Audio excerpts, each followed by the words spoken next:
the young man's hand suddenly burst into flames, and the flames quickly consumed his entire body. The burning sensation was excruciating, and he began to run wildly.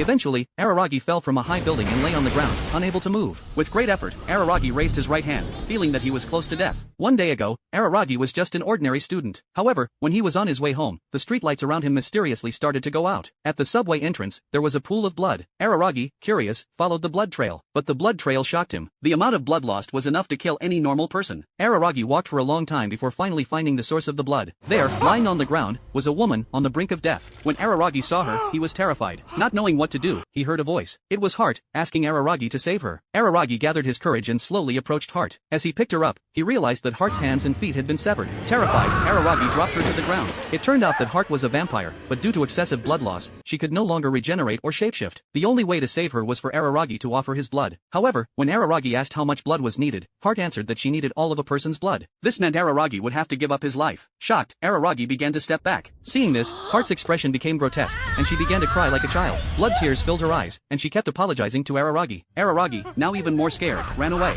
He didn't know how long he ran, but eventually, he calmed down. He started to struggle with whether or not to save Heart. After thinking for a long time, Araragi returned to Heart's side. He said his final words, promising that in his next life, he would live a more exciting life. Then, he allowed Heart to drink all his blood. Heart immediately bit into his neck. When Araragi opened his eyes again, he found himself lying next to a young girl. Araragi wondered if everything that had happened before was just a dream. Not sure what was going on, Araragi decided to go outside and check. However, when the sun touched him, Araragi's entire body ignited in flames. The girl, noticing this, immediately jumped off a high building. During the fall, she too spontaneously combusted, and the shockwave from the explosion destroyed nearby buildings. The girl, now carrying Araragi, walked back towards the building. Finally, the girl threw Araragi inside the building, and once they were in the shade, the flames on their bodies went out. It turned out that the girl was Heart. She had been without family for 400 years, and Araragi was the second person to ever be close to her. Araragi had now gained immortality. He could heal from burns and injuries over and over again. However, Araragi didn't want to become a vampire and wanted to return to being human. But Heart, who had lost her limbs, had already lost most of her vampire abilities. Yet, if Araragi could help her regain her limbs, she could help him return to being human. So, Araragi ventured to the hunter's base alone. There, he met Dramaturgy, the first hunter, who immediately showed Araragi his strength by slashing a nearby building with a single stroke.